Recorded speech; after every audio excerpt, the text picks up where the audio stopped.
Hello everyone, welcome to my channel से Ashok. Friends, आज हम बीआरबीएल के मॉड्यूल सी में चैप्टर नंबर 16 के बारे में बात करेंगे, जो कि है MSME act, micro small and medium enterprises act 2006 के बारे में हम यहाँ बात करने वाले हैं। तो देखिए, एमएसएमई एक्ट 2006 में आया था। MSME act 2006 play a vital role in promoting and regulating small and medium enterprises, small size enterprises in India. ठीक है, तो MSME act 2006 important role play करता है किसमें? एमएसएमई इंटरप्राइजेज के प्रमोशन में, रेगुलेशन में। एमएसएमई एक्ट को दूसरा नाम भी दिया गया है micro small medium enterprises development act भी कहा जाता है फ्रेंड्स। ओके, तो एमएसएमई डी, कई बार ये जो है एमएसएमई डी एक्ट भी कह दिया जाता है। Micro small and medium enterprises development act 2006 offer several benefits and provisions to promote the growth of MSME. MSME की ग्रोथ के लिए जो है डिफरेंट प्रोविजंस और बेनिफिट्स ऑफर करता है कौन? MSME D act 2006। पहला कुछ बेनिफिट्स और कुछ प्रोविजंस की बात करें। Credit facility, it mandates that bank and financial institution allocate a certain percentage of their lending to MSME. यानी कि एमएसएमई एक्ट कहता है कि बैंकों और फाइनेंशियल इंस्टीट्यूशन को चाहिए कि वो अपने जो भी लोन देना है, मान लो 100% लोन बांट रहे हो, तो उसमें से 15% लोन, 10% लोन, कुछ इस टाइप का सर्टेन परसेंटेज आपको एमएसएमई इंडस्ट्री को ही देना होगा। ओके, जैसे प्रायोरिटी सेक्टर वाला टाइप का। ठीक है, delayed payment provision, the act provides remedies for delayed payment to MSME ensuring that they are paid in timely manner. अगर कोई जो है बायर है, उसने जो है सामान खरीदा हुआ है और वो समय पर पेमेंट नहीं करता है, तो उस केस में जो है उसको जो है ब्याज वगैरह, इंटरेस्ट वगैरह भरना पड़ेगा। तो उसकी रेमेडी एमएसएमई एक्ट प्रोवाइड करता है ताकि समय पर जो है जो एमएसएमई इंडस्ट्रीज हैं उनको टाइमली पेमेंट हो सके। Reservation of products, certain products are reserve for exclusive production by MSME to promote their growth and competition.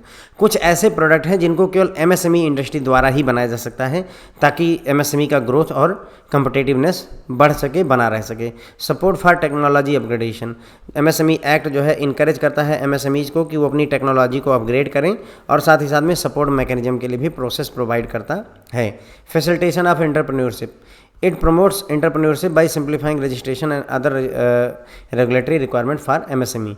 MSME का रजिस्ट्रेशन बहुत सिंपल है। अगर आपने कोई इंडस्ट्री खोली है तो एमएसएमई रजिस्ट्रेशन ऑनलाइन प्रोसेस है, कहीं जाने की जरूरत नहीं, एक पेज का फॉर्म भरिए और एमएसएमई का रजिस्ट्रेशन नंबर आपको मिल जाता है। तो एंटरप्रेन्योरशिप को इससे बढ़ावा मिलता है, यानी कि हर चीज़ को सिंप्लीफाई कर दिया गया है। आपको बहुत सारी रेगुलेटरी गाइडलाइन के पीछे नहीं पड़ना है। कवरेज अगर की और डेफिनेशन की बात करें तो सबसे ज़्यादा पूछा जाने वाला क्वेश्चन यही है फ्रेंड्स आपके सामने। ठीक है, सबसे ज़्यादा मान कर चलिए कि हर पेपर में अगर आप जो है सीआईबी के 5 पेपर देंगे तो 5 में इसके पूछे जाने के चांसेस रहते हैं, घुमा टहला के पूछ ही लेते हैं। ओके, तो after 14 years since MSME development act came into existence in 2006, यानी कि 2006 में एमएसएमई एक्ट डेवलपमेंट एक्ट आया। उसके 14 साल बाद जो है आत्मनिर्भर भारत पैकेज जब आया 13 मई 2020 को, तो उसमें एमएसएमई के डेफिनेशन को रिवाइज कर दिया गया। लेटेस्ट डेफिनेशन के हिसाब से माइक्रो स्मॉल और मीडियम इंटरप्राइजेज के लिए इन्वेस्टमेंट और टर्नओवर का क्राइटेरिया आपके सामने लिखा हुआ है ये पूरी टेबल में। तो दूसरा, पहले माइक्रो स्मॉल और मीडियम इंटरप्राइजेज के लिए जो लिमिट थी वो सर्विस इंडस्ट्री के लिए अलग थी और मैन्युफैक्चरिंग के अलग थी। उस चीज़ को अब ख़त्म कर दिया गया। सभी तरीके की इंडस्ट्री के लिए माइक्रो में इन्वेस्टमेंट 1 करोड़, स्मॉल के लिए 10 करोड़ और मीडियम के लिए 50 करोड़। इसका मतलब ऐसे समझिए, माइक्रो के लिए 1 करोड़ तक, ठीक है, अप टू। यहाँ क्या होगा, 1 करोड़ से ज़्यादा और 10 करोड़ तक। यहाँ क्या होगा, 10 करोड़ से ज़्यादा और 50 करोड़ तक होता है फ्रेंड्स। ओके, इसका मतलब समझने का ये होता है। तो ये हो गया। अगर इन्वेस्टमेंट 1 करोड़ तक है आपका, इन्वेस्टमेंट 1 करोड़ का क्या मतलब होता है कि आपने मशीनरी वगैरह लगाई, ऑफिस खोला, चीज़ें खरीदी, फर्नीचर खरीदा, उसमें 1 करोड़ रुपए तक का खर्चा अगर आपका लगा तो आपकी माइक्रो एंटरप्राइज है। टर्नओवर का क्या मतलब होता है कि आपने जो सामान बेचा, जो कुछ भी सामान बेचा, प्रॉफिट नहीं, जो कुछ भी बेचा उससे आपको 5 करोड़ रुपए मिले, तो दैट इज टर्नओवर। ठीक है, तो माइक्रो के लिए 1 करोड़ तक का इन्वेस्टमेंट, 5 करोड़ तक का टर्नओवर, स्मॉल के लिए 10 करोड़ तक का इन्वेस्टमेंट, 50 करोड़ तक का टर्नओवर, और मीडियम के लिए 50 करोड़ तक का इन्वेस्टमेंट और 250 करोड़ तक का टर्नओवर। ये इसका 5 टाइम्स होता है। तो इसको टर्नओवर याद रखने की जरूरत नहीं, बस ये याद रख लीजिए कि 1, 10 और 50। ठीक है, माइक्रो के लिए 1 करोड़ तक, स्मॉल के लिए 10 करोड़ तक और मीडियम के लिए 50 करोड़ तक। अब इसको 5 से मल्टीप्लाई कर दीजिए, टर्नओवर इसका हो जाएगा 5 करोड़ तक, इसका हो जाएगा 50 करोड़ तक, इसका 250 करोड़ तक। ओके, तो कोई ज़्यादा दिक्कत है नहीं। यहाँ अब बात आती है national board for micro small and medium enterprise यानी NBMSME। MSME के लिए नेशनल बोर्ड इस्टेब्लिश किया गया। Central government establish a board call national board for MSME, head office है दिल्ली। ठीक है, तो सेंट्रल गवर्नमेंट ने एक नेशनल बोर्ड बनाया हुआ है MSME के लिए, जिसका हेड ऑफिस दिल्ली में है। नेशनल बोर्ड में 47 मेंबर हैं, जिसमें से 18 एक्स ऑफिशियो मेंबर है। एक्स ऑफिशियो का मतलब होता है कि किसी दूसरी पद पर होने की वजह से वो पद ऑटोमेटिक मिल जाता है। जैसे उपराष्ट्रपति राज्यसभा का अध्यक्ष होता है, तो वो जो भी उपराष्ट्रपति बनेगा वो राज्यसभा का अध्यक्ष ऑटोमेटिक बन जाता है, तो वो काइंड ऑफ एक्स ऑफिशियो का ही मतलब है। जैसे RBI का गवर्नर ऑटोमेटिकली जो है मान लो क्रेडिट कमेटी का हेड होता है, ऐसा अगर हो तो एक्स ऑफिशियो हो गया। तो 47 मेंबर होते हैं, जिसमें 18 एक्स ऑफिशियो होते हैं, जो कि different segment MSME, manufacturing, service enterprises से, वोमेन इंटरप्राइजेस से, सेंट्रल मिनिस्ट्री से, स्टेट से, ट्रेड यूनियन से, यहाँ से ये सारे 47 मेंबर्स आते हैं। ओके, बोर्ड का प्राइमरी फंक्शन क्या होता है? Include examining factors affecting the promotion and development of MSME के प्रमोशन को, डेवलपमेंट को प्रभावित करने वाले फैक्टर्स को एग्जामिन करना, गवर्नमेंट की पॉलिसी को रिव्यू करना, प्रोग्राम्स को रिव्यू करना और रिकमेंडेशन देना सेंट्रल गवर्नमेंट को, ताकि जो है MSME को बढ़ावा मिल सके, और साथ ही साथ में फंड के यूज के लिए एडवाइस करना भी होता है। The act also specify the circumstances under which a member of MSME में be remove from the board. साथ ही साथ में एक्ट में ये भी बताया गया कि बोर्ड से अगर किसी, ये 47 मेंबर्स जो हैं बोर्ड में, उनमें से अगर किसी को हटाना है तो किन परिस्थितियों में उनको हटाया जा सकता है। फिर हम बात करेंगे एडवाइजरी कमेटी की, बट बिफोर दैट एक बार इसको फिर से देख लेते हैं। तो देखिए, यहाँ पर हम बात कर रहे हैं चैप्टर नंबर 16 में MSME एक्ट 2006 की। तो MSME एक्ट 2006 जो है इंपॉर्टेंट रोल प्ले करता है माइक्रो, स्मॉल और मीडियम साइज इंटरप्राइजेज के डेवलपमेंट में, रेगुलेशन में। MSME डेवलपमेंट एक्ट 2006 कई सारे बेनिफिट्स और प्रोविज़न लेकर आता है, जैसे क्रेडिट फैसिलिटी। ये एक्ट कहता है कि बैंकों को और फाइनेंशियल इंस्टीट्यूशन जैसे NBFC वगैरह को चाहिए कि वो अपने जितना भी वो लेंडिंग कर रहे हैं उसमें से सर्टेन परसेंटेज ज़रूर से ज़रूर MSME को दें। अगर कोई जो है लेट पेमेंट करता है, सामान बेच दिया किसी इंडस्ट्री ने, माइक्रो इंडस्ट्री ने, स्मॉल इंडस्ट्री ने सामान बेचा लेकिन उसकी पेमेंट बायर नहीं कर रहा है, तो उसके लिए समाधान उपलब्ध होता है इंश्योर करने के लिए कि समय पर पेमेंट हो जानी चाहिए। प्रोडक्ट का जिसमें कुछ ऐसे प्रोडक्ट हैं जो सिर्फ MSME इंडस्ट्री द्वारा ही बनाए जा सकते हैं। टेक्नोलॉजी को अपग्रेड करने के लिए, प्रोसेसेस को इम्प्रूव करने के लिए भी सपोर्ट ये एक्ट प्रोवाइड करता है। एंटरप्रेन्योरशिप की भावना को भी ये बढ़ाने में मदद करता है, क्योंकि रजिस्ट्रेशन वगैरह बहुत सिंप्लीफाई कर दिया गया है MSME के लिए। कवरेज और डेफिनेशन में बात करें तो जो है MSME एक्ट 2006 में आया, तो उसके 14 ईयर बाद जो है 2020 में आत्मनिर्भर भारत पैकेज के तहत 13 मई को इसकी डेफिनेशन चेंज की गई। इसके हिसाब से माइक्रो एंटरप्राइज उसे कहेंगे जिसमें इन्वेस्टमेंट 1 करोड़ तक का हो, स्मॉल उसे कहेंगे जिसमें 10 करोड़ तक का हो, मीडियम उसे कहेंगे जिसमें 50 करोड़ तक का हो, और फिर 5 गुना उसका कर दीजिए तो टर्नओवर हो जाता है। ठीक है, 5, 50 और 250 करोड़। फिर हमने बात की नेशनल बोर्ड इस्टेब्लिश किया गया है MSME के लिए, तो सेंट्रल गवर्नमेंट ने नेशनल बोर्ड बनाया है जिसका हेड ऑफिस दिल्ली में है। इसमें कुल मिलाकर के 47 मेंबर्स होते हैं, जिसमें 18 एक्स ऑफिशियो होते हैं, और वो डिफरेंट सेगमेंट से आते हैं, जैसे मैन्युफैक्चरिंग इंडस्ट्री से, सर्विस इंटरप्राइज से, वोमेन इंटरप्राइज से, सेंट्रल मिनिस्ट्री से, स्टेट और ट्रेड यूनियन वगैरह से आते हैं। बोर्ड का यहाँ प्राइमरी फंक्शन क्या होता है? उन फैक्टर्स को एग्जामिन करना जो कि MSME के जो है प्रमोशन और डेवलपमेंट को प्रभावित करते हैं, गवर्नमेंट की पॉलिसीज और प्रोग्राम को रिव्यू करना, सेंट्रल गवर्नमेंट को रिकमेंडेशन देना कि क्या किया जाना चाहिए ताकि जो है MSME को आगे बढ़ावा दिया सके, साथ ही फंड का यूज कैसे करना इसके बारे में बताते हैं। एक्ट में ये भी बात हुई है कि मान लो अगर नेशनल बोर्ड का कोई मेंबर है तो उसको किन परिस्थितियों में बोर्ड से हटाया जा सकता है। अब बात करेंगे फिर जो है एडवाइजरी कमेटी की। Section 7(2) of MSME D development act 2006 establishes the advisory committee for MSME which is essential for development and competitiveness of MSME sector के डेवलपमेंट और कम्पिटिटिवनेस के लिए एक एडवाइजरी सलाहकार कमेटी को इस्टेब्लिश किया गया है MSME डी एक्ट के सेक्शन 7(2) के तहत। Committee's composition and function make it pivotal entity in Indian business landscape facilitating the growth prosperity of MSME। ठीक है, तो जो कमेटी होती है उसका कंपोजिशन, उसका जो कार्य है वो जो है इंपॉर्टेंट एंटिटी के तौर पर उभर करके आता है इंडियन बिजनेस लैंडस्केप में। ठीक है, खास करके MSME के मतलब जो है ग्रोथ में इनका बहुत ज़्यादा रोल रहता है। Advisory committee is establish by notification under chairmanship of secretary MSME। ठीक है, तो MSME के जो सेक्रेटरी होते हैं वो इसके चेयरमैन होते हैं, उन्हीं की जो है चेयरमैनशिप में एडवाइजरी कमेटी को इस्टेब्लिश किया जाता है। कंपोजिशन की बात करें कि एडवाइजरी कमेटी में कौन कौन लोग होंगे, तो 5 ऑफिसर जो है सेंट्रल गवर्नमेंट के होते हैं, जो कि एमएसएमई के जानकार होते हैं, इन मामलों में एक्सपीरियंस होल्डर होते हैं। ओके, तो सेंट्रल गवर्नमेंट के 5 ऑफिसर, स्टेट गवर्नमेंट के 3 रिप्रेजेंटेटिव, एक रिप्रेजेंटेटिव माइक्रो से, एक स्मॉल से और एक मीडियम इंटरप्राइज एसोसिएशन से होते हैं। इसके अलावा मेंबर सेक्रेटरी ऑफ जो ये नेशनल बोर्ड फॉर एमएसएमई होता है, नेशनल बोर्ड का जो मेंबर सेक्रेटरी होता है वही जो है member secretary of advisory committee का भी काम करता है। फंक्शंस ऑफ एडवाइजरी कमेटी क्या क्या करती है? Examination of matter related to national board for MSME के रिलेटेड मैटर्स को एग्जामिन करने का काम होता है। The advisory committee review and deliberates on various matter related to promotion and development of the MSME sector. तो एडवाइजरी कमेटी क्या करती है? रिव्यू करती है और प्रमोशन और डेवलपमेंट जो एमएसएमई सेक्टर का होता है उसके बारे में जो भी जितने भी मैटर होते हैं उनको रिव्यू करना, उनके बारे में रिकमेंडेशन, ये सारी काम करना एडवाइजरी कमेटी काम होता है। These matters include policy recommendation, यानी कि पॉलिसी के बारे में रिकमेंड किया जा सकता है। स्ट्रेटजीज, चैलेंजेज, अपॉर्चुनिटी जो भी फेस किया जा रहा है उसके बारे में सलाह दी जाती है। इन्हेंसिंग कम्पिटेटिवनेस, यानी कि कंपटीशन की भावना को बढ़ाना।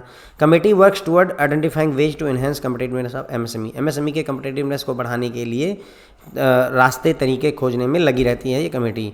दिस में involve suggesting measures to improve the business environment को इम्प्रूव करने के लिए सजेशन दे सकती है। फाइनेंस के एक्सेस के लिए सजेशन, नई टेक्नोलॉजी के अडॉप्शन के लिए, स्किल डेवलपमेंट के लिए, इन सभी एरियाज में ये सजेशन देती है। जैसे हमारे कई सारे प्रोडक्ट हैं जो इंटरनेशनल मार्केट में नहीं जो है खरे उतर पाते हैं। ओके, तो उन चीज़ों में हमें काम करने की ज़रूरत होती है। प्रोवाइडिंग रिकमेंडेशन की बात करें, committee provides recommendation and insight to ministry of MSME based on its examination. जो चीज़ें भी एग्जामिन करते हैं उसके हिसाब से ये रिकमेंडेशन और अंदर की बातें जो है एमएसएमई मिनिस्ट्री को बताती है। These recommendation can have significant impact on formulation of policy program to support MSME. अब ये जो भी रिकमेंडेशन होती हैं इनका अच्छा खासा प्रभाव पड़ता है किस पे? एमएसएमई के लिए जो भी पॉलिसीज और प्रोग्राम गवर्नमेंट ऑफ इंडिया द्वारा एमएसएमई इंडस्ट्री द्वारा बनाए जाते हैं उनके ऊपर। ठीक है, आगे बात करते हैं मेमोरेंडम ऑफ एमएसएमई, यानी माइक्रो, स्मॉल और मीडियम इंटरप्राइजेज को अगर आपको रजिस्टर करवाना है तो उसके लिए आपको उसका मेमोरेंडम फाइल करना पड़ता है। सिंपल सी बात है, मेमोरेंडम मीन्स रजिस्ट्रेशन। ओके, तो memorandum of micro, small and medium enterprises, section 8 MSME D act जो है micro, small, medium enterprises development act 2006 outlines the requirement for filing memorandum registration for micro, small and medium enterprise with designated authority. तो MSME D act 2006 का section 8 कहता है कि जो है अगर आपको इंडस्ट्री या इंटरप्राइज को रजिस्टर करवाना है डिजिग्नेटेड अथॉरिटी के साथ आपको ऐसा करना होगा, मेमोरेंडम फाइल करना होगा। Memorandum filing is categorised based on type of enterprise. भाई अब कौन सा मेमोरेंडम फाइल करना है वो डिपेंड करेगा कि आपकी इंडस्ट्री किस टाइप की है। Those intending to establish a micro or small enterprises or medium enterprises engaged in providing services are required to file memorandum at their discretion. तो जो मतलब आप कैसी इंडस्ट्री जो है, किस टाइप की इंटरप्राइज आप इस्टेब्लिश करना चाहते हैं उसके हिसाब से आपको मेमोरेंडम फाइल करना होगा। हो सकता है आप माइक्रो इंडस्ट्री खोलें, हो सकता है आप स्मॉल या मीडियम इंटरप्राइज अगर खोलें, ठीक है, जो कि इंगेज्ड हैं सर्विसेज प्रोवाइड करने में, तो उसके लिए ज़रूरी होगा कि हम मेमोरेंडम फाइल करें। एडिशनली इसके अलावा individual seeking to establish a medium enterprise engaged in manufacturing or production of goods specified in first schedule of Industries Development and Regulation Act 1951 must also file the memorandum with specified authority। तो इसके अलावा individual जो कि medium enterprise establish करना चाहते हैं, जो कि मैन्युफैक्चरिंग में या किसी गुड्स के प्रोडक्शन में इन्वॉल्व होना चाहती है और उन गुड्स के बारे में जानकारी फर्स्ट शेड्यूल में दी गई है, किसमें, किसके फर्स्ट शेड्यूल में? इंडस्ट्रीज डेवलपमेंट रेगुलेशन एक्ट 1951 के फर्स्ट शेड्यूल में कोई अगर गुड्स है तो उसके लिए भी मेमोरेंडम फाइल करना होगा विद स्पेसिफाइड अथॉरिटी। यहाँ बताया नहीं जा रहा है, केवल कॉमन सी बातें कही जा रही हैं। ओके, स्पेसिफाइड अथॉरिटी अब जैसा डिसाइड किया गया हो एक्ट में। The act allows for exceptions, act exception भी अलाउ करता है। Individual who establish a small scale industry and obtain a registration certificate prior to enactment of MSME D act can choose to file the memorandum at their discretion. तो यहाँ पर exception भी allow है। Individual मान लो MSME act 2006 में आया, लेकिन आपने 2006 से पहले कोई स्मॉल स्केल इंडस्ट्री इस्टेब्लिश कर रखी है और उसके लिए रजिस्ट्रेशन करवा रखा है, तो आपकी मर्जी है, आप चाहें तो एमएसएमई का मेमोरेंडम इस्टेब्लिश मतलब जो है फाइल करें, आप चाहें तो ना फाइल करें। ओके, ये हो गई बातें हमारी एडवाइजरी कमेटी। एडवाइजरी कमेटी में हमने बात की कि एमएसएमई एक्ट जो 2006 का सेक्शन 7(2) बताता है कि एडवाइजरी कमेटी इस्टेब्लिश की जानी चाहिए ताकि माइक्रो स्मॉल और मीडियम इंटरप्राइजेज का डेवलपमेंट और कम्पिटिटिवनेस को बनाए रखा जा सके। ये एक इम्पॉर्टेंट रोल प्ले करता है। कमेटी जो होती है, कमेटी को इस्टेब्लिश किया जाता है। चेयरमैनशिप किसकी होती है? एमएसएमई के मिनिस्ट्री के जो सेक्रेटरी होते हैं उनको चेयरमैन बनाया जाता है। यहाँ पर कमेटी में कितने सदस्य होते हैं? तो 5 सदस्य होते हैं सेंट्रल गवर्नमेंट से, जो कि माइक्रो स्मॉल मीडियम इंटरप्राइजेज से रिलेटेड मैटर में अनुभव रखते हैं। 3 राज्य सरकार से आते हैं और 1 रिप्रेजेंटेटिव यूनियन वगैरह जो होती है माइक्रो इंडस्ट्री की, स्मॉल इंडस्ट्री की और मीडियम इंडस्ट्री की, 1 होते हैं। तो 5, 3 और 3 मेरे ख्याल से 8, 3, 11 लोग ये हो गए। इसके अलावा मेंबर सेक्रेटरी जो होता है नेशनल बोर्ड का, वही मेंबर सेक्रेटरी बन जाता है एडवाइजरी कमेटी का भी। तो 1 लोग और हो गए, तो 12 लोग हो गए मेरे हिसाब से। ठीक है, क्या क्या करना होता है? जो भी नेशनल बोर्ड के जो मैटर्स होते हैं उनका एग्जामिनेशन करना होता है। तो एडवाइजरी कमेटी का काम होता है कि वो जो है रिव्यू करे और डेलिब्रेट करे, यानी कि डायरेक्शन दे एमएसएमई सेक्टर के प्रमोशन और डेवलपमेंट से रिलेटेड। इसमें पॉलिसी के बारे में रिकमेंडेशन दे सकता है, नई स्ट्रेटजी के बारे में बता सकते हैं, जो चैलेंजेस फेस हो रहे हैं उनको कैसे रिजॉल्व किया जाए उसके बारे में, या क्या क्या अवसर उपलब्ध हैं एमएसएमई के बारे में, एमएसएमईज़ को, उसके बारे में बात की जा सकती है। इनहेंसिंग कम्पिटिटिवनेस, जो कमेटी का काम है कि कम्पिटिटिवनेस एमएसएमईज़ का बढ़ाया जाना चाहिए। इसमें क्या होता है? बिजनेस का जो इन्वायरमेंट है उसको इम्प्रूव करने के लिए बताया जा सकता है, या फाइनेंस का एक्सेस इजीली अवेलेबल करा सकता है। टेक्नोलॉजी अडॉप्शन के बारे में बताया सकता है। अगर नई टेक्नोलॉजी, जैसे आईफोन बनाता है कंपनी ना, एंड्रॉयड, अब आईफोन की टक्कर में एंड्रॉयड कहीं ना कहीं पीछे रह जाता है, लेकिन हमारे देश में जो फ़ोन बनते हैं वो कहीं ना कहीं उनसे भी ज़्यादा जो है पीछे रह जाते हैं। तो हमें उस लेवल तक अपनी टेक्नोलॉजी को लेकर आने की ज़रूरत है। प्रोवाइडिंग रिकमेंडेशन की अगर हम बात करें तो कमेटी जो है रिकमेंडेशन देती है, इंसाइट्स देती है एमएसएमई इंडस्ट्री को बेस्ड ऑन देयर एग्जामिनेशन। जो भी चीज़ें वो एग्जामिन करते हैं उसके हिसाब से वो आपको रिकमेंडेशन देते हैं।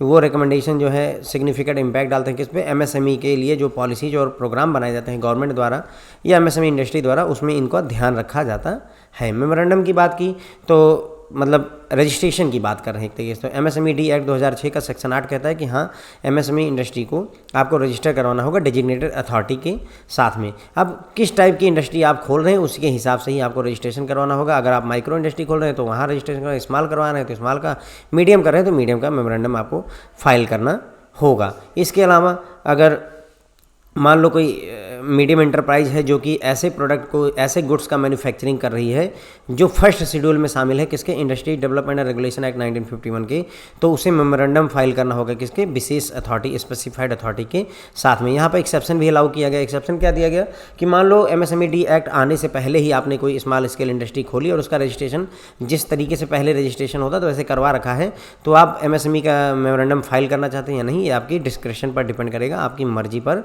निर्भर करेगा। Delayed payment to micro and small enterprise, अब मान लो कि किसी बायर ने पैसे मतलब सामान हमसे खरीदा और हमको पेमेंट समय पर नहीं की, एमएसएमई को पेमेंट नहीं की, तो उस केस में क्या क्या एक्शन लिए जाते हैं? तो liability of buyer to make payment, payment करने की जिम्मेदारी होती है किसकी? खरीदार की। सेक्शन 15 बताता है when a supplier provide goods and services to a buyer it is buyer's responsibility to make payment. जब भी कोई सप्लायर आपको गुड्स या सर्विस देता है तो बायर जिसने खरीदा है उसकी जिम्मेदारी होती है कि वो उसकी पेमेंट करे। The payment should be made on or before the date agreed upon in writing between the buyer and supplier. Payment कब होनी चाहिए?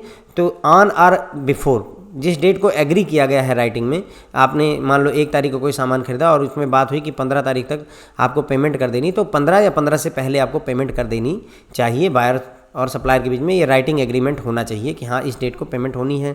If there is no written agreement, अब मान लो रिटन एग्रीमेंट है ही नहीं, payment should be made before the appointed day, तो अगर रिटन एग्रीमेंट नहीं है तो पेमेंट जो है अपॉइंटेड डेट से पहले होनी चाहिए। सवाल यह है कि अपॉइंटेड डे क्या होता है? तो appointed day means the day following immediately after the expiry of period of 15 days from the date of acceptance or from the day of deemed acceptance of any goods or services by a buyer from supplier. सरल शब्दों में जिस date को आपने goods को accept किया, service को accept किया, उसके 15 दिन के अंदर अंदर उसके, है ना, after the expiry of period of 15 days immediately, है ना।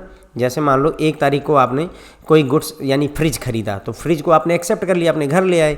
अब उसके बाद 15 दिन का और समय मिला, उसके इमीडिएटली बाद जो है जो दिन आता है उसे अपॉइंटेड डे कहते हैं। अपॉइंटेड डे का मतलब होता है कि 15 दिन का पीरियड, एक्सेप्टेंस के 15 दिन के पीरियड के एक्सपायरी के बाद, इमीडिएटली बाद जो होता है उसे हम अपॉइंटेड डे कहते हैं। ओके, तो अगर रिटर्न एग्रीमेंट नहीं है तो पेमेंट कब की जानी चाहिए? अपॉइंटेड डे, मेरे हिसाब से 16वें दिन कर देनी चाहिए। कब से 16वां दिन? जिस डेट को आपने गुड्स या सर्विस को एक्सेप्ट किया है।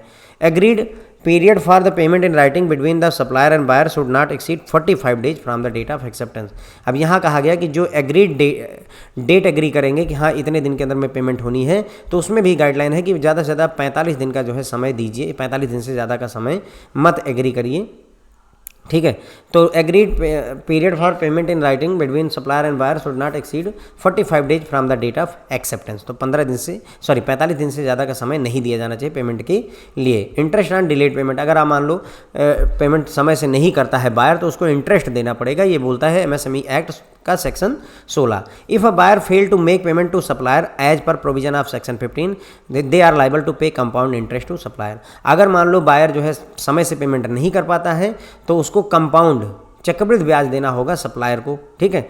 The interest is calculated on monthly rest, यानी कि जो इंटरेस्ट कैलकुलेट किया जाता है वो मंथली बेसिस पर किया जाता है। जैसे जो आपके सेविंग अकाउंट होता है फ्रेंड्स, तो उसमें आपको पता है इंटरेस्ट कैसे कैलकुलेट होता है, डेली बेसिस पर किया जाता है, उसे डेली रेस्ट कहते हैं। डेली बेसिस पर हर दिन कितना पैसा है आपके खाते में, उस पर 4% इंटरेस्ट दिया जाता है सेविंग, क्योंकि हम रोज़ पैसे निकालते और डालते रहते हैं, तो ऐसे में ये कैलकुलेशन डेली बेसिस होती है। तो उसी तरीके से यहाँ इंटरेस्ट का कैलकुलेशन मंथली बेसिस पर होगा, ठीक है। और जो इंटरेस्ट रेट चार्ज किया जाएगा वो बैंक रेट, जो RBI बैंक रेट देता है उसका 3 गुना लगाया जाएगा। RBI ने जो बैंक रेट डिसाइड किया है, पब्लिश किया है, नोटिफाई किया है, उसका 3 गुना जो है आपसे इंटरेस्ट चार्ज किया जाएगा और मंथली जो है इसकी चक्रवृद्धि लगाई जाएगी। Interest is payable from the appointed day or from the date immediately following the agreed upon date, ठीक है। तो इंटरेस्ट कब से पेबल होगा? अपॉइंटेड डेट से, यानी कि जब आपने प्रोडक्ट को एक्सेप्ट किया उसके 15 दिन बीत गए, उसके इमीडिएटली आफ्टर से 16वें दिन से लागू हो जाएगा। या जो भी एग्रीड अपॉन डेट थी, मान लो आपने 30 दिन का समय दिया था कि 30 दिन के अंदर पेमेंट कर देना, तो 30 दिन से एक दिन बाद 31वें दिन से मतलब जो है आपको इंटरेस्ट लागू हो जाता है। अब इसके लागू होने से फ़ायदा क्या है कि MSME का पैसा फंसता नहीं है। फंसेगा क्यों? क्योंकि अभी सिर्फ 50,000 देने हैं और फिर इंटरेस्ट जोड़ करके हो सकता है 60,000 देने पड़े, तो इससे MSME को थोड़ा बहुत जो है राहत मिलती है फ्रेंड्स। ओके, तो ये हो गई मेरे ख्याल से बातें। हमने यही बात की राइट कि डिलेड पेमेंट के केस में क्या होना चाहिए। ओके, तो हमने यहाँ बात की कि अगर माइक्रो स्मॉल इंटरप्राइज को आप लेट पेमेंट करते हैं तो क्या होगा, बायर की लाइबिलिटी क्या होती है। तो बायर की लाइबिलिटी पेमेंट के लिए सेक्शन 15 में डिस्कस की गई है। जब भी कोई सप्लायर गुड्स या सर्विस जो है बायर को प्रोवाइड करता है, तो ये बायर की जिम्मेदारी होती है कि उसकी पेमेंट करे। पेमेंट जो है जो भी राइटिंग में आपका जो एग्रीड डेट है उससे पहले या उस डेट तक हो जानी चाहिए, और ये बायर और सप्लायर के बीच में एक राइटिंग में एग्रीमेंट हुआ होता है। अगर कोई रिटन एग्रीमेंट नहीं है तो पेमेंट जो है बिफोर अपॉइंटेड डे होनी चाहिए। ओके, अपॉइंटेड डे क्या होता है? अपॉइंटेड डे होता है जिस डेट को आपने गुड्स को या सर्विस को एक्सेप्ट किया उसके 15 दिन के बाद का इमीडिएट आफ्टर वाला दिन। ओके, और अगर एग्रीड पीरियड का जो टाइम पीरियड है, एग्रीड बोला गया ना कि एग्रीड डे, आपने राइटिंग में एग्री किया है कि इतने दिन के अंदर पेमेंट हो जानी चाहिए, तो वो जो एग्रीड टाइम होता है वो 45 दिन के से ज़्यादा का नहीं होना चाहिए। 45 डेज का आप टाइम पीरियड दे सकते हैं, यानी कि बायर ने सामान खरीदा और सेलर ने दिया, तो मैक्सिमम 45 दिन का समय दिया जाता है कि उसकी पेमेंट आप कर दीजिए। बायर को मतलब बायर ने सप्लायर को 45 दिन के अंदर पेमेंट जरूर देनी होती है, ये बात होती है। इंटरेस्ट ऑन डिलेड पेमेंट की अगर सेक्शन 16 की हम बात करें तो देखो, अगर बायर जो है सप्लायर को पेमेंट नहीं करता है सेक्शन 15 के हिसाब से, तो उसके ऊपर कंपाउंड इंटरेस्ट लगाया जाता है। कंपाउंड इंटरेस्ट मंथली बेसिस पर कैलकुलेट किया जाएगा। जो भी बैंक रेट होगा उसका 3 गुना लगाया जाएगा। और कब से कैलकुलेट होता है इंटरेस्ट को? तो अपॉइंटेड डे या जो है एग्रीड अपॉन डेट जो है उसके बाद के दिन से आप कैलकुलेशन शुरू करेंगे।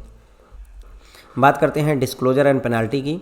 तो to protect interest of MSME the act includes provision for mandatory disclosure by buyers and penalties for non compliance. ध्यान दीजिएगा, आप एक चीज़ नोटिस करिएगा, ये चीज़ मैं बताता हूँ जरा सा। यहाँ देखिए, delayed payment for micro and small enterprise, मतलब यहाँ पर MSME के ऊपर कोई दबाव नहीं है। जिसने जो खरीदार है उसके लिए रेगुलेशन है। ध्यान दीजिए, MSME इंडस्ट्री के लिए रेगुलेशन नहीं है, खरीदार के लिए रेगुलेशन है। ठीक उसी तरीके से जो ये डिस्क्लोजर और पेनाल्टी लग रही है ये भी बायर के लिए है। ये पेनाल्टी किसके ऊपर लगेगी? बायर के ऊपर। डिस्क्लोजर किसको करना है? बायर को। MSME को डिस्क्लोजर की बात नहीं कही जा रही है। तो MSME को बचाने के लिए इसमें मैंडेटरी डिस्क्लोजर का कॉन्सेप्ट और जो है पेनाल्टी का कॉन्सेप्ट लाया गया है, ठीक है। डिस्क्लोजर की बात करें, the act places certain obligation on buyer who are required to have their annual account audited under applicable law. तो यहाँ पर एक्ट में कहा गया है कि जो भी बायर है उसके ऊपर ये जिम्मेदारी होती है कि वो अपना एनुअल अकाउंट ऑडिट करवाए as per applicable law. Buyers are obligated to provide additional information in their annual financial statement. अपने फाइनेंशियल स्टेटमेंट में, एनुअल फाइनेंशियल स्टेटमेंट में उन्हें एडिशनल इन्फॉर्मेशन प्रोवाइड करना मस्ट किया गया है। This information is crucial for safeguarding the interest of small enterprise. छोटी enterprises को बचाने के लिए ये इन्फॉर्मेशन महत्वपूर्ण हो जाती है। The additional information that buyer must furnish include. अब क्या क्या एडिशनल इन्फॉर्मेशन उन्हें देनी चाहिए, किसको? बायर को, एमएसएमई इंडस्ट्री को नहीं। जिसने एमएसएमई इंडस्ट्री से खरीदा है उसके ऊपर के लिए गाइडलाइन है, उसे देना होगा क्या? Principal amount and interest due to supplier. Supplier को कितना मूलधन और इंटरेस्ट बचा हुआ है ये दिखाना पड़ेगा। किसमें? एनुअल जो आपका फाइनेंशियल स्टेटमेंट होगा उसमें, यानी बैलेंस शीट में। Buyer must disclose the principal amount and interest due to supplier separately which remains unpaid at the end of each accounting year. हर एक अकाउंटिंग ईयर के अंत में जो भी अनपेड अमाउंट है, मूलधन हो चाहे ब्याज हो, उसको आपको दिखाना पड़ेगा। क्लियर हो रही मेरी बात? मान लीजिए आप, ये एक एमएसएमई इंडस्ट्री है जिसका नाम एबीसी है, इससे आपने कोई सामान खरीदा हुआ है एज ए बायर 1 करोड़ रुपए का, लेकिन आपने पेमेंट नहीं करी। अब 1 करोड़ रुपए पेमेंट करनी थी प्लस 10 लाख का ब्याज लगा हुआ है, तो आप जो ये बायर कंपनी है, ये एमएसएमई कंपनी नहीं, जो बायर कंपनी है वो अपनी बैलेंस शीट में ये दिखाएगी एडिशनल इन्फॉर्मेशन के तौर पर कि सप्लायर के पास मुझे अभी 1 करोड़ रुपए और प्लस 10 लाख रुपए ब्याज पे करना बाकी रह गया है। Payment beyond appointed day. अगर कोई भी पेमेंट जो है supplier made to the supplier beyond appointed day during each accounting year must be reported. अगर आपने कोई भी पेमेंट अपॉइंटेड डे के बाद करी हुई है तो हर एक अकाउंटिंग ईयर में इसकी रिपोर्टिंग करनी जरूरी होती है। अपॉइंटेड डे के बाद पेमेंट आपको दिखानी पड़ेगी। Interest due and payable for delay payment. Payment के लिए इंटरेस्ट ड्यू कितना है और पेबल है या नहीं है ये दिखाना होगा। Buyers must disclose the interest due and payable for the period of delaying in making payment even if they have been paid beyond the appointed day during the year. मतलब कहने का कि जो भी इंटरेस्ट आपको पे करना है डिले पेमेंट की वजह, मतलब पेमेंट आपने करने में डिले कर दी तो उसकी वजह से जो भी इंटरेस्ट आपका ड्यू है उसको आपको दिखाना पड़ेगा, even if they have been paid beyond the appointed day during the year. उसी साल में ही आपने अपॉइंटेड डे के बाद अगर पेमेंट कर दी है, भले ही उसी साल में आपने पेमेंट कर दी लेकिन अपॉइंटेड डेट से डिले हुए, इसलिए आपको उसे दिखाना पड़ेगा। Interest accrued and remain unpaid. The amount of interest that are accrued and remain unpaid at the end of each accounting year should be disclose. Accrued का मतलब होता है जैसे कितना इकट्ठा हुआ है, एक तरीके से कह लीजिए। जैसे अगर मान लीजिए आपका सेविंग अकाउंट उसमें 1 लाख रुपए पड़े हुए हैं तो उस पर इंटरेस्ट कितना एक्रू हो रहा है, कितना इकट्ठा हो रहा है, तो वो चीज़ और कितना अनपेड रह गया इसको आपको अकाउंटिंग ईयर में डिस्क्लोज करना होगा। These disclosures are aimed at ensuring transparency and timely payment to small enterprises thereby protecting their financial interest. तो ये जो डिस्क्लोजर होते हैं ये ट्रांसपेरेंसी को इंश्योर करने के लिए और टाइमली पेमेंट के लिए, स्मॉल एंटरप्राइजेज को बचाने के लिए, उनको प्रोटेक्ट करने के लिए यूज किए जाते हैं। ओके, अब आगे बात करते हैं पेनाल्टी की। पेनाल्टी को डिस्कस किया गया है सेक्शन 27 में। The act also lays down penalty for non compliance with the provision particularly with regard to contravention of disclosure requirement and non submission of prerequisite information. तो अगर कोई जो है नॉन कंप्लायंस करता है प्रोविजंस का या डिस्क्लोज नहीं करता है चीज़ों को, या जो भी जानकारी मांगी उसका नॉन सबमिशन रखता है तो उसके ऊपर पेनाल्टी लगाई जाती है। तो पेनाल्टी की अगर बात करें तो पहला कन्विक्शन, फर्स्ट कन्विक्शन यानी पहली बार दोषी हुए, सेकंड या सब्सिक्वेंट कन्विक्शन दूसरी बार दोषी हुए तो क्या होगा? In case of first conviction for intentionally contravening the act provision. अगर आप जानबूझ के एक्ट के प्रोविजन को ब्रेक करते हैं, ऑफेंड करते हैं, तो ऑफेंडर जो होगा, जिसने जो दोषी है उसको पनिश किया जाएगा फाइन के साथ, जिसमें 1000 रुपये तक का फाइन लगाया जाता है पहली बार अगर आप गलती करते हैं। सेकंड या सब्सिक्वेंट बार आप जो है अगर दोषी पाए जाते हैं तो if an individual is convicted for second or subsequent time fine impose should not be less than ₹1000 but may be extended up to 10,000। ठीक है, तो अगर दूसरी बार या सब्सिक्वेंट जो है कन्विक्शन होता है तो उसमें क्या होगा कि इंडिविजुअल जिसके दूसरी बार अगर आप जो है दोषी पाए जाते हैं तो फाइन जो आपकी लगाई जाएगी इस बार जो है 1000 रुपये से ज़्यादा, यानी 1000 रुपये से लेकर 10,000 रुपये के बीच में आपके ऊपर लगाई जाती है। Specific penalty for section 2। अगर आप सेक्शन 2 को वायलेट करते हैं तो आपके ऊपर 10,000 रुपये तक की पेनाल्टी लगाई जा सकती है। ओके, तो ये हो गई बातें फ्रेंड जो है डिस्क्लोजर और पेनल्टी की बात करें तो एमएसएमई के इंटरेस्ट को, एमएसएमई के हितों को बचाने के लिए एक्ट में प्रोविज़न है। कुछ मैंडेटरी डिस्क्लोजर हैं बायर को करने होते हैं, अगर वो नॉन कंप्लायंस करते हैं तो पेनल्टी भी उनके ऊपर लगाई जाती है। डिस्क्लोजर में बायर्स के ऊपर जिम्मेदारी डाली जाती है कि वो अपना एनुअल अकाउंट ऑडिट करवाएं as per applicable law. Buyer को ये भी ऑब्लिगेशन होती है कि वो एडिशनल इन्फॉर्मेशन प्रोवाइड करे अपने एनुअल फाइनेंशियल स्टेटमेंट में। जो एडिशनल इन्फॉर्मेशन है वो कौन कौन सी अभी यहाँ बात कर लेंगे। और ये इन्फॉर्मेशन इसलिए ज़रूरी होती है ताकि जो छोटी इंडस्ट्रीज़ हैं उनको जो है उनके हितों को बचाया जा सके। एडिशनल इन्फॉर्मेशन में मूलधन और ब्याज जो सप्लायर का बाकी है उसको आप जो है हर अकाउंटिंग ईयर में अनपेड जो है उसको आप दिखाएंगे। अगर कोई पेमेंट आपने अपॉइंटेड डे से बाद की है तो उसको भी आपको दिखाना पड़ेगा। उसके बाद में जो भी इंटरेस्ट आपका इकट्ठा हुआ है और अनपेड रह गया उसको भी जो है आपको बैलेंस शीट में दिखाना होता है। इसका उद्देश्य, ये जो भी डिस्क्लोजर हमने ऊपर करने की बात कही, इसका उद्देश्य होता है ट्रांसपेरेंसी लाना, टाइमली पेमेंट स्मॉल एंटरप्राइजेज को हो पाए ताकि उनके जो है फाइनेंस की प्रॉब्लम ना रहे, उनके हितों को बचाया जा सके। उसके लिए क्या जाता है पेनल्टी की अगर हम बात करें तो ये सेक्शन 27 में डिस्कस किया गया है। पेनल्टी लगाई जाएगी अगर आप नॉन कंप्लायंस करते हैं प्रोविजन का, ठीक है। अगर आप डिस्क्लोजर रिक्वायरमेंट को फॉलो नहीं करते या जो भी रिक्विजिट इन्फॉर्मेशन उसको सबमिट नहीं करते हैं तो उसमें आपको पेनल्टी लगाई जाती है। पहली बार अगर आप दोषी पाए जाते हैं तो 1000 रुपये तक की फाइन लगेगी। दूसरी बार या उसके बाद में अगर दोषी पाए जाते हैं तो 1000 से लेकर 10,000 रुपये तक की पेनल्टी आपके ऊपर लगाई जाएगी। अगर आप जो है सेक्शन 22 को वायोलेट करते हैं एमएसएमई एक्ट का तो आपके ऊपर जो पेनल्टी लगाएगी वो नॉट लेस देन 10,000 रुपीज़ की होती है। ओके, नॉट लेस देन, यानी कि 10,000 या उससे ऊपर की पेनल्टी आपके ऊपर लगाई जाती है। तो ठीक है फ्रेंड, बस इसी के साथ में एमएसएमई एक्ट 2006 आपका पूरा कवर होता है। सबसे ज़्यादा पूछा जाने वाला जो सवाल है वो होता है माइक्रो, ओके, स्मॉल और मीडियम इंटरप्राइजेज का जो ये टर्नओवर का क्राइटेरिया होता है। माइक्रो के लिए 1 है, स्मॉल के लिए 10 है और मीडियम के लिए 50 है। क्या? इन्वेस्टमेंट। और इसी को 5 से मल्टीप्लाई करेंगे तो हमारा आ जाएगा माइक्रो के लिए 5, स्मॉल के लिए 50 और जो है मीडियम के लिए 250। ये करोड़ रुपए में बात हो रही है सारी। ये आपका टर्नओवर का क्राइटेरिया होता है। ओके, सबसे ज़्यादा पूछा जाने वाला सवाल आप 100% मान कर चलिए। कई बार जो है एक ही एग्जाम में, एक ही पेपर में 2-2 बार ये पूछ लिए जाते हैं, एक ही घुमा के, बस थोड़ा लैंग्वेज बदलते हैं। मतलब ऐसे नहीं लिखते हैं कि माइक्रो के लिए जो है इन्वेस्टमेंट कितना होना चाहिए, वो पूरी लैंग्वेज लिखेंगे कन्फ्यूज करने के लिए कि micro industry is consider to be micro if the investment is less than 1 crore and turnover is less than 250 crore. ऐसे घुमा के लैंग्वेज लिख करके आपसे सवाल पूछे जाते हैं। ठीक है फ्रेंड, तो बस thank you so much. I hope आपको पसंद आया होगा।